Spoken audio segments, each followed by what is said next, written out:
저는 오늘이 올 것이라고 생각하지 않았습니다. 오더라도 먼 미래의 일이라고 생각했습니다. 그런데 코앞에 닥쳤습니다. 이제 오늘 저는 담임 목사로서 마지막 설교를 합니다. 이 자리에 서니 알퐁스 도대의 마지막 수업이라는 단편이 떠오르는군요. 주인공은 아멜이라는 선생입니다.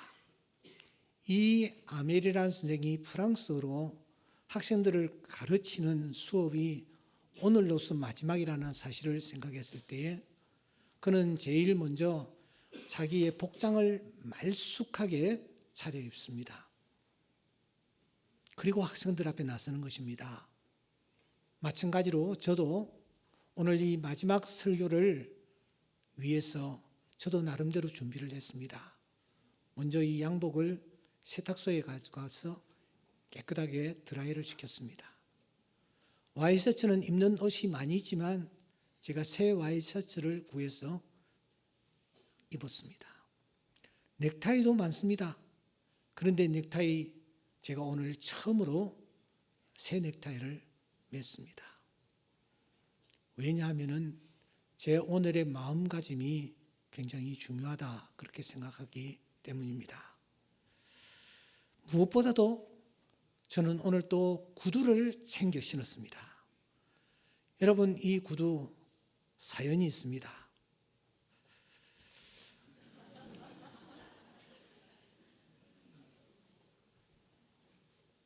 깨끗하지 않습니까? 예.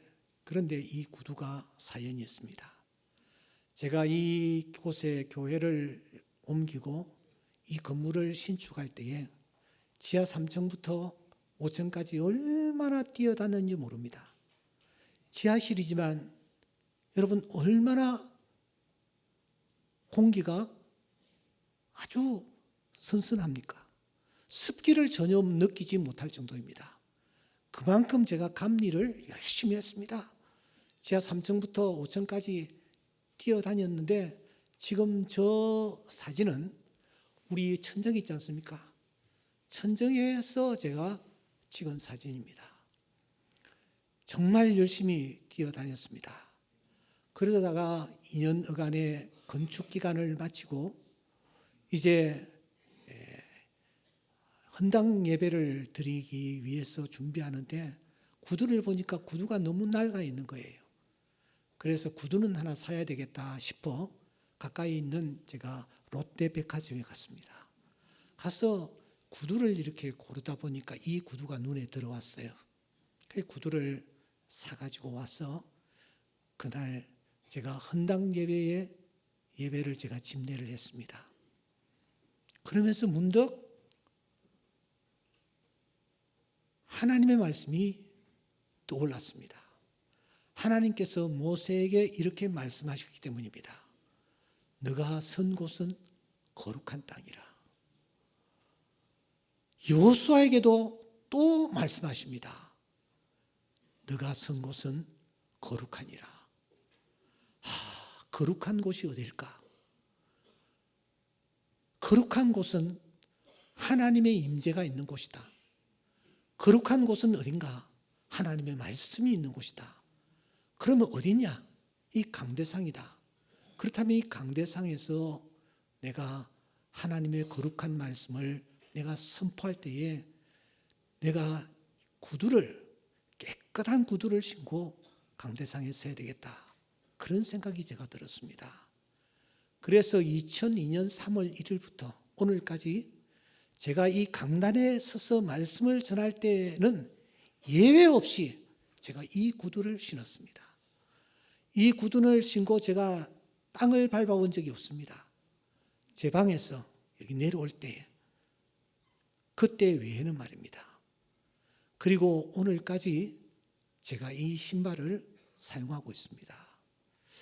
제가 제 후임에게 이 신발을 물려주고 싶습니다. 그래서 이렇게 견눈질을 해보니까 제보다 체격이 좋아가지고 신발 사이즈가 안 맞을 것 같아요. 그래서 아쉽게 물려주지는 못합니다만은 제 후임도 그런 마음의 자세를 가지고 말씀을 준비하고 말씀을 전했으면 하는 마음은 간절합니다. 저는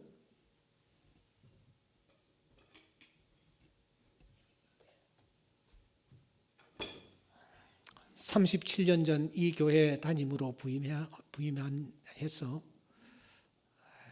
지금까지 수없이 많은 메시지를 전했습니다마는 제일 처음 이 강단에서 메시지를 전했던 그때의 그 메시지를 잊지 못합니다. 이게 제가 37년 전 이 강단에서 제일 처음 설교할 때에 사용했던 원고입니다. 저는 이 원고를 들고 강단에서 메시지를 전했습니다. 제목이 무엇이냐? 나도 사람이다. 나도 사람입니다. 하는 설교 제목이었습니다. 고넬료의 집에 베드로 사도가 도착했습니다.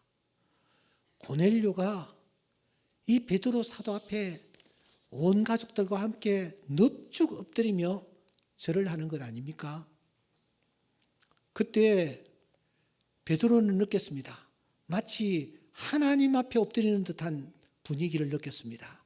그래서 그는 황급히 손을 내저으며 엎드린 그 고넬료와 그의 가족들을 전부 일으켜 세우며 일어서십시오. 나도 사람입니다. 그렇게 그가 만류를 하는 것입니다. 저도 동일한 심정이었습니다. 성도들이 갈급한 마음으로 저를 바라보는데 나도 사람입니다. 나도 연약하기 그지없는 사람입니다. 그래서 그런 주제를 가지고 몇 주에 걸쳐서 말씀을 전한 적이 있습니다. 드디어 1990년 대망의 새해가 밝았습니다. 하나님의 교회를 어떤 교회로 이끌어갈 것인가, 어떤 교회를 롤 모델로 할 것인가 살폈습니다. 초대 교회들 7교회 아주 모범적인 교회들이었습니다. 특별히 스무나 교회, 빌라델비아 교회는 주님으로부터 칭찬을 받는 교회였습니다. 이 교회 정말 모델로 삼을 수 있겠다. 또 역사적으로도 많은 교회들이 있었습니다. 또 현재 많은 교회들이 우리 주변에 존재하고 있습니다. 도대체 어느 교회를 모델로 삼을 것인가 생각하는 중에 이 데살로니가 교회가 눈에 들어왔습니다. 데살로니가 교회 무릎을 쳤습니다. 야, 정말 하나님께서 기뻐하시는 교회가 이 데살로니가 교회였구나 하는 것을 확인할 수가 있었습니다. 어째서 이 데살로니가 교회를 제가 주목하게 되었냐 하면은 오늘 읽었던 8절 바로 그 말씀 때문입니다. 주의 말씀이 너희에게로부터 마게도냐와 아가야에만 들릴 뿐만 아니라 하나님을 향하는 너희 믿음의 소문이 각처에 퍼졌으므로 우리는 아무 말도 할 것이 없노라. 마지막 부분이 시야에 팍 꽂혔습니다. 우리는 아무 말도 할 것이 없노라. 바울 사도가 여러 교회 편지를 보내지 않습니까? 고린도 교회라든지 빌립보 교회라든지 에베소 교회라든지 이런 교회들에게 편지를 보냈는데 그 편지들을 살펴보면은 충고가 엄청나게 많습니다. 권면이 엄청나게 많습니다. 그런데 이 데살로니가 교회에 편지를 보내면서 바울 사도가 무엇이라고 말하느냐? 너희들을 향하여서는 내가 할 말이 없다. 내가 너희들에게 무엇을 충고하거나 내가 너희들에게 무엇을 권면할 그런 할 말이 하나도 없다. 그만큼 데살로니가 교회는 아주 모범적인 교회라는 것입니다. 더 이상 충고나 권면이 필요 없는 그런 교회가 데살로니가 교회였다라는 것입니다. 바울 사도가 이 편지를 쓸 때 성령 충만함으로 이 편지를 썼습니다. 하나님께서 바울 사도에게 이런 내용을 쓰라고 감동을 주셨습니다. 그러므로 하나님의 음성이요, 하나님의 뜻입니다. 아무런 할 말이 없는 교회, 바로 더 이상 충고가 필요 없는 교회였다라는 것입니다. 여러분, 이 데살로니가 교회는 바울 사도가 세운 교회입니다. 그가 데살로니가 지방에 갔습니다. 그곳에 가서 복음을 전하며 교회를 세우려고 하는데 그곳에 정착하여 있던 유대인들이 누굽니까? 소위 하나님을 경외한다고 하는 자들입니다. 이 유대인들이 조직적으로 바울 사도를 방해하고 박해하는 것 아닙니까? 그래서 이 바울 사도가, 그렇게 단단한 바울 사도가 3주를 견디지 못하고 거기서 빠져나와야 했습니다. 그러니까 교회를 세우려고 하다가 그냥 바울 사도가 빠져나와 버린 것입니다. 그런데 놀랍게도 데살로니가에서 예수 믿는 하나님의 자녀들이 그 교회를 아주 튼튼하게 잘 세웠습니다. 그래서 이 바울 사도가 3주밖에 그곳에 머물지 아니했지만 역사의 길이 남을 수 있는 그런 멋있는 교회로 이 데살로니가 교회가 성장했던 것입니다. 건물이 훌륭했기 때문일까요? 사람들이 많았기 때문일까요? 조직을 잘 세웠기 때문일까요? 여러분, 아닙니다. 더 이상 할 말이 없는 교회였다. 왜 어떻게 그런 교회라고 이 바울 사도가 말을 하고 있는가? 제가 이 본문을 살피면서 두 가지를 정리했습니다. 깊은 뜻이 여기에 담겨 있구나 하는 것입니다. 첫째, 이 데살로니가 교회를 향해서 바울 사도가 할 말이 없다라고 말할 수 있었던 것은 교회의 본질을 이 데살로니가 교회가 놓치지 않고 있었다라는 것입니다. 여러분, 교회의 본질이 무엇입니까? 고린도전서 13장 13절에 보면은 교회의 본질을 바울 사도가 세 가지로 딱 정리를 합니다. 그것은 믿음과 소망과 사랑이다. 이 세 가지는 항상 있어야 될 것이다. 믿음과 소망과 사랑이 교회의 본질입니다. 우리 교회 본당에 보시면 동그란 기둥이 세 개가 있습니다. 세 개가 이 교회를 떠받치고 있습니다. 마찬가지로 교회를 떠받치고 있는 세 가지 요소가 있다고 하면 믿음과 소망과 사랑입니다. 그런데 데살로니가 교회는 어떠했습니까? 여러분 1장 3절 다 같이 한번 읽어볼까요? 너희의 믿음의 역사와 사랑의 수고와 우리 주 예수 그리스도에 대한 소망의 인내를 우리 하나님 아버지 앞에서 끊임없이 기억함이니. 데살로니가 교회가 가지고 있는 강점이 이것이었습니다. 믿음의 역사와 사랑의 수고와 소망의 인내를 그들이 하나님 앞에서 끊임없이 기억하면서 나아가고 있었습니다. 그러니까 이 데살로니가 교회는 교회의 본질을 잘 간직하고 있는, 균형 있게 간직하고 있는 그런 교회였다라는 것입니다.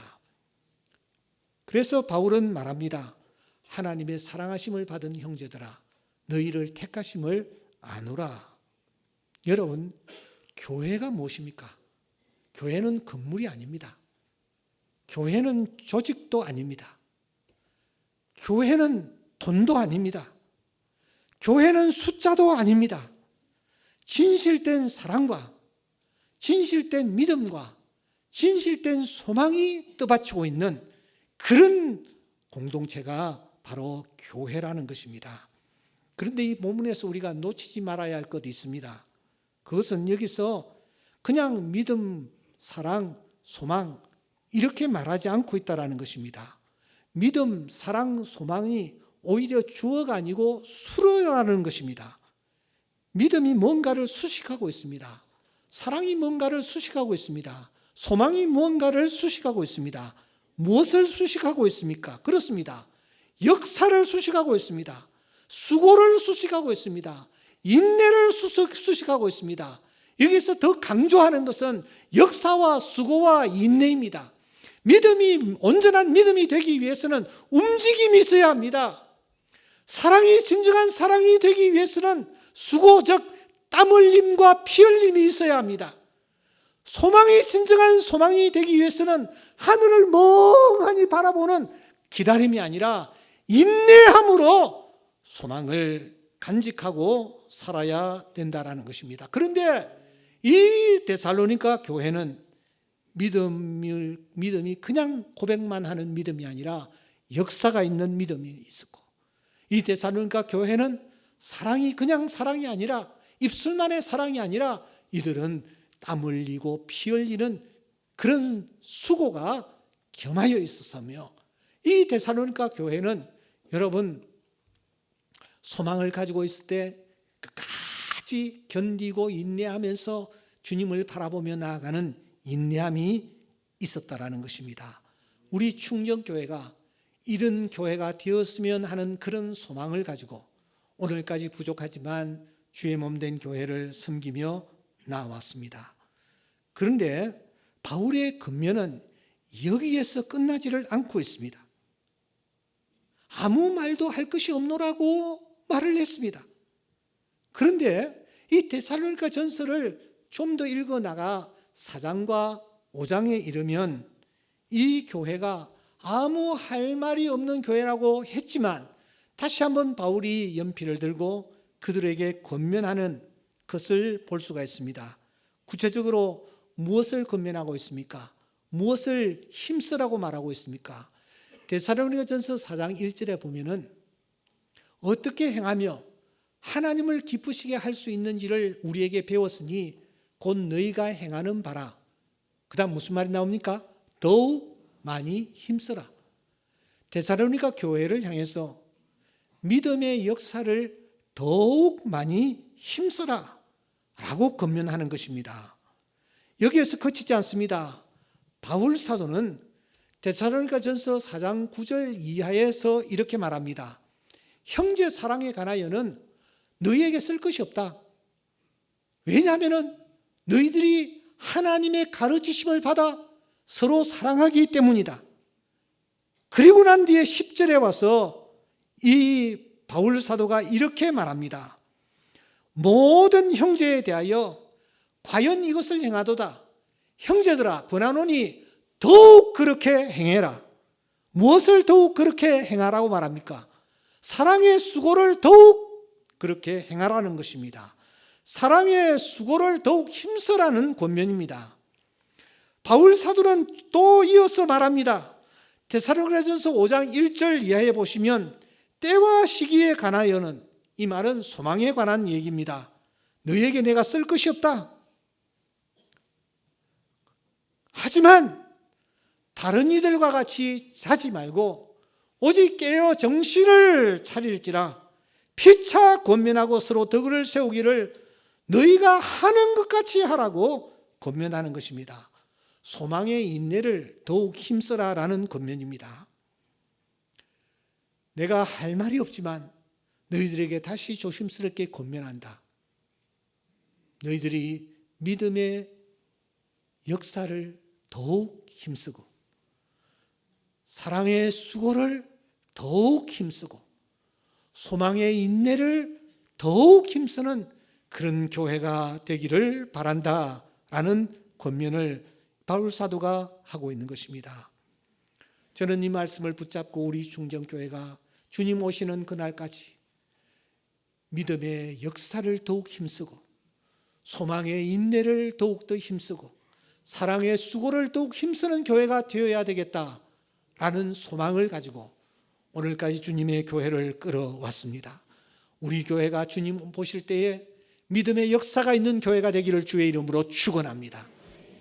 우리 교회가 사랑의 수고가 넘치는 교회가 되기를 주님의 이름으로 축원합니다.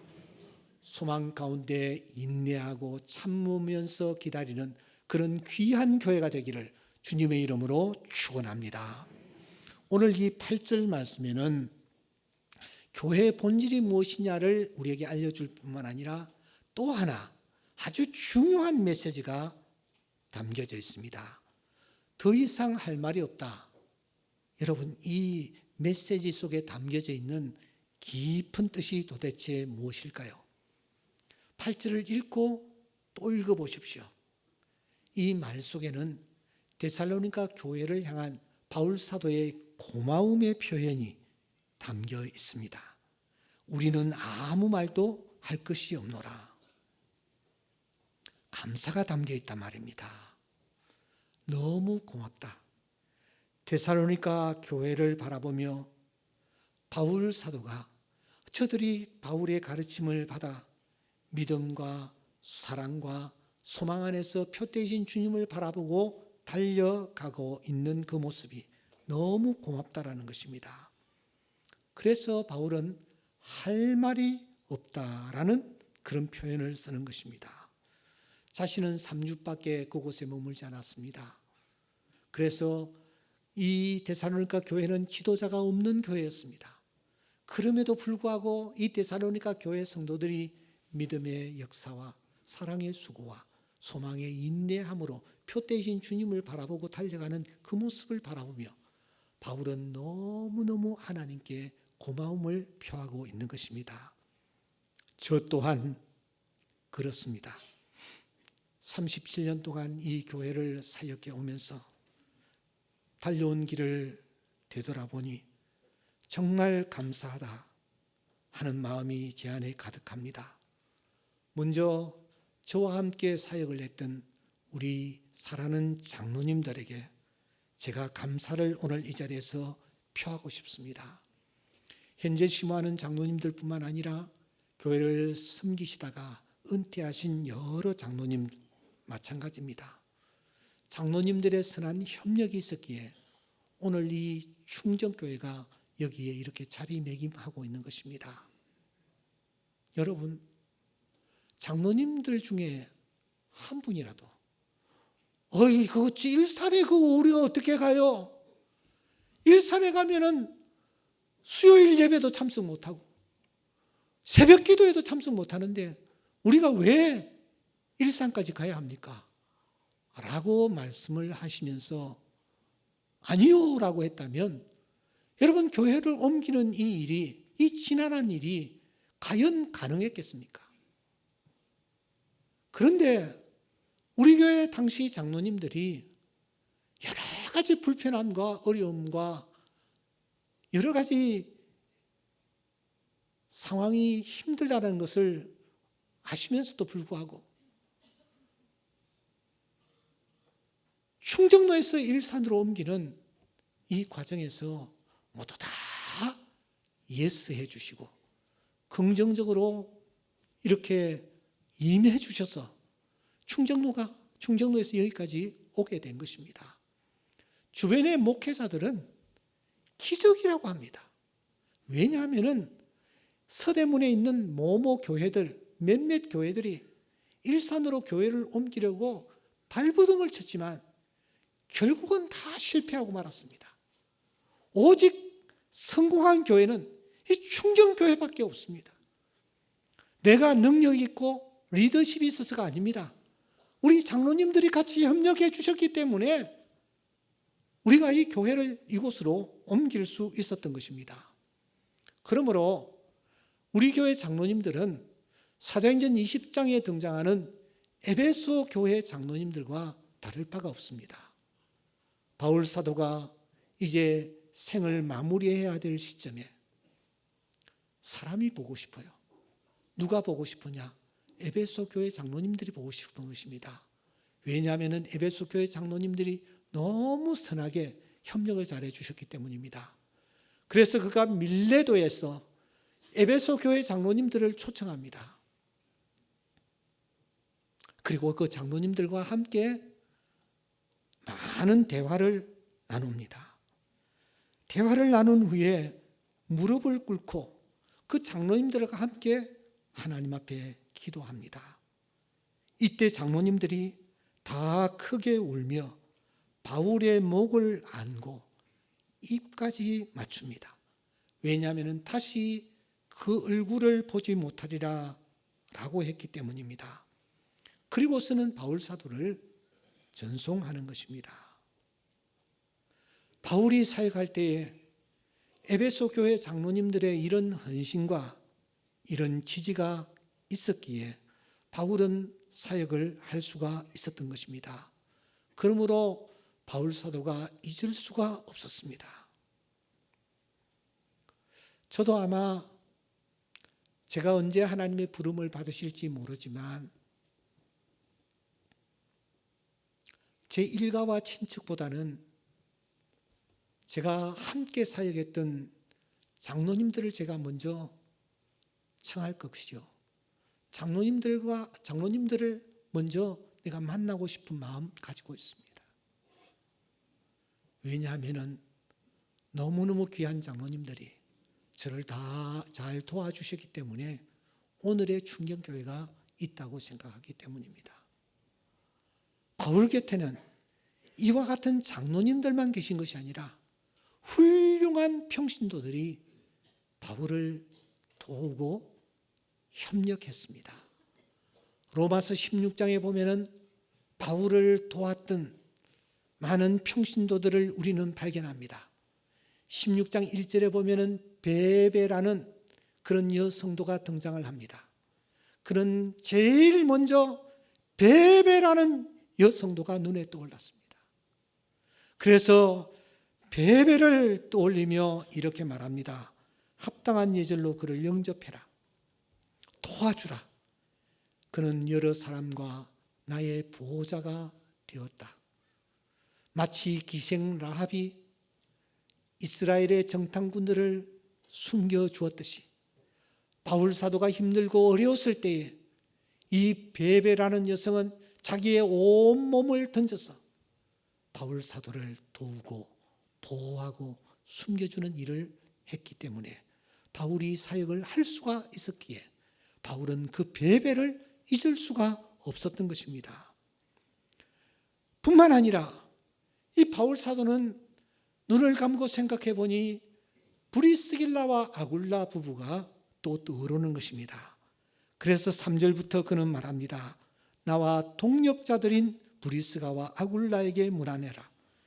그들은 내 목숨을 위하여 자기의 목까지도 내놓았다. 내 목숨을 위하여 자기의 목까지도 내어놓았다. 사도행전 18장에 보면 이 브리스길라와 아굴라의 아름다운 모습이 소개가 되고 있습니다. 온 마음을 다하여 바울 사도를 도우고 협력하는 이 부부의 아름다운 모습 잊을 수가 없는 것입니다. 우리 교회에도 브리스길라와 아굴라 같은 분들이 많이 계세요. 이분들이 협력해 주셨기에 도와주셨기에 그때그때마다 크게 격려해 주셨기에 오늘 우리 충정교회가 이 자리에 있으며 부족한 종이 또 이 사역을 감당할 수 있었다라고 생각하고 감사를 드리는 것입니다. 에베네도라는 사람이 등장합니다. 에베네도, 이 사람은 그리스도께 처음 익은 열매니라. 불신이 팽배한 곳에서 예수를 믿는다고 핍박을 받으면서도 예수님을 믿기 위하여 생명을 던졌던 사람이 에베네도입니다. 바울은 잊을 수가 없었습니다. 그래서 에베네도를 떠올리는 것입니다. 6절에 보시면 마리아라는 여성이 등장합니다. 많이 수고한 마리아. 이 일이 있을 때마다 말 없이 충성하고 헌신하고 봉사한 그런 여성이 바로 마리아였던 것입니다. 이렇게 바울 사도는 수많은 사람들 가운데서 27명의 사람들을 언급합니다. 그들 한 분 한 분이 너무너무 고마운 것입니다. 오늘 이 자리에 참석하신 여러분들도 이 로마서 16장에 언급된 사람들 못지않게 여러분들이 최선을 다해 오셨습니다. 저를 도와주셨고 협력해 주셨습니다. 그래서 정말 고마운 것입니다. 그래서 잊을 수가 없는 것입니다. 특별히 충정로에서 저 하나 믿고 여기까지 충성해 오시는 분들 참 고맙습니다. 조금 전에 저 1층에서 충정로에서 오시는 우리 권사님들이 제 손을 붙잡고 눈물을 흘리며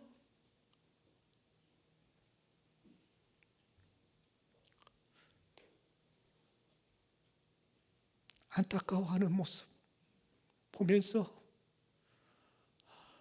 제 마음이 많이 힘들었습니다. 한 분은 앞을 잘 보지도 못하고 그런데 또 다리까지 다쳐서 출입을 할 수 없는데 몇 주 전부터 보여. 어떻게 나오셨느냐고 하니까 권사 목사님 음성이라도 한번 듣고 싶고 손이라도 한번 만져보고 싶어서 나왔어요. 불편한 몸을 이끌고 나온 권사님 봉투를 하나 이렇게 제게 건네시더라고. 아니 잡아 넣으시라고. 목사님 이거 받으셔야 된다고.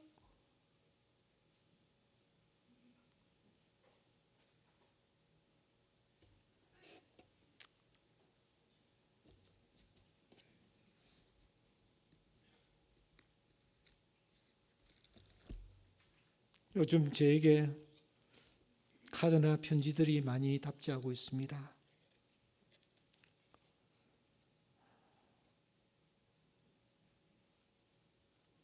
요즘은 목사님을 뵐 때마다 눈물이 나요. 목사님의 내가 생명처럼 사랑한 말씀도 아직 2번밖에 못 들었는데 아쉬움과 궁금함이 목사님을 뵐 때마다 생각이 나고 너무나도 서운한 마음은 말로 표현할 수가 없습니다.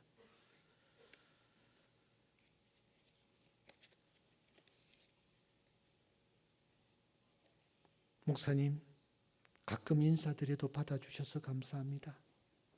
목사님을 뵐 때마다 저도 덩달아 힘이 생기고 활력을 얻는 것 같아요. 목사님을 이제 충정교회에서 못 뵌다니 너무 아쉽지만 앞으로의 삶을 위해 기도하고 응원하겠습니다. 제가 이 교회에 왔을 때에 신혼부부가 아기가 생기지 않아서 힘들어 하시더라고요. 그래서 같이 기도를 보태었는데 감사하게도 하나님이 그 가정에 쌍둥이를 주셨어요. 지금 그 쌍둥이가 20살이 되었습니다. 20살이 된 이 쌍둥이가 저에게 카드를 보내온 겁니다. 여기 이 사진은 2005년도에 저에게 보내온 사진입니다. 6월 26일. 그런데 내가 이 사진을 고이 보관하는 것은 이 안에 들어있는 내용 때문입니다. 목사님 몸 건강하세요. 그리고 목사님처럼 저도 하나님의 일을 하고 싶어요. 그리고 하나님을 기쁘게 하고 싶어요. 저를 기억할 때에 축복 기도해 주세요. 저도 목사님을 위해 기도할게요. 제가 제일 존경하는 목사님, 옥성성 목사님, 김장한 목사님. 제가 이 글귀를 읽을 때마다 힘을 얻습니다.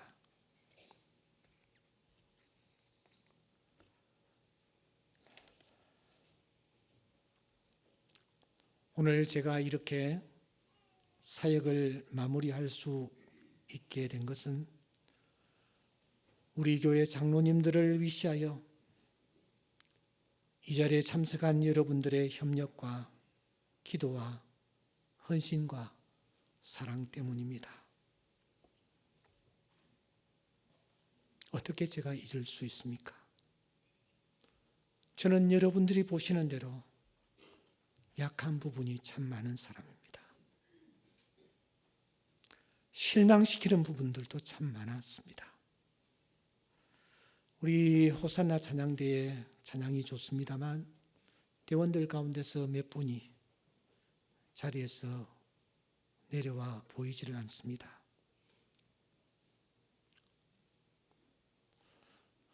영상으로 예배에 참여하시는 분들 가운데서 교회를 떠나신 분들 계십니까? 이제 다음 주일부터는 새 목사님이 새로운 설교를 하십니다. 다시 교회로 돌아오셔서 믿음 생활 잘 하실 수 있기를 바랍니다. 그래도 제가 잘한 것 한 가지는 있습니다. 그게 뭘까요? 그것은 제 후임으로 배유성 목사님을 청빙한 것입니다. 짧은 기간이지만 배 목사님과 교제를 나누면서 저의 미흡한 부분, 약한 부분을 잘 채워줄 수 있는 분이라 그런 확신이 들었습니다. 우리 충정교회를 거쳐간 부교역자가 현재 모두 98명입니다. 은퇴식만은 알려야 되겠기에 이분들에게 연락을 취했더니 잠시 후에 아주 다양한 반응들이 나타났습니다. 대부분의 분들이 고마움을 표현하는 그런 내용이었습니다. 그런데 한 여전도사 보낸 지 1분도 채 되지 않아 탁 나가기를 하면서 나가버렸습니다. 야, 사람이 이럴 수가 있나? 아무리 그렇지만 이렇게 안면몰수를 할 수 있나?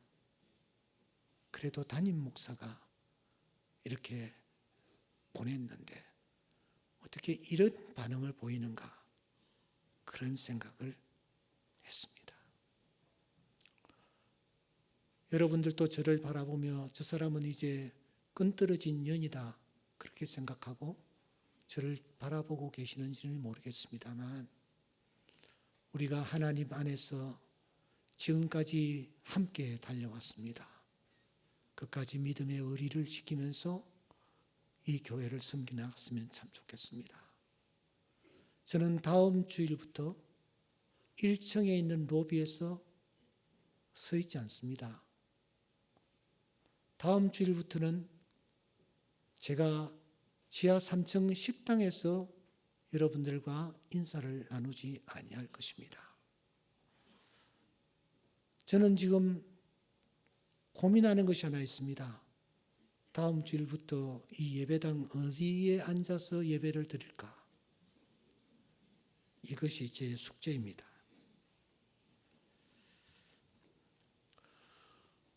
저를 믿고 충정로에서 여기까지 오셔서 이름도 없이 빛도 없이 함께 교회를 세워온 우리 충정로의 여러 식구들 고맙습니다. 정말 고맙습니다.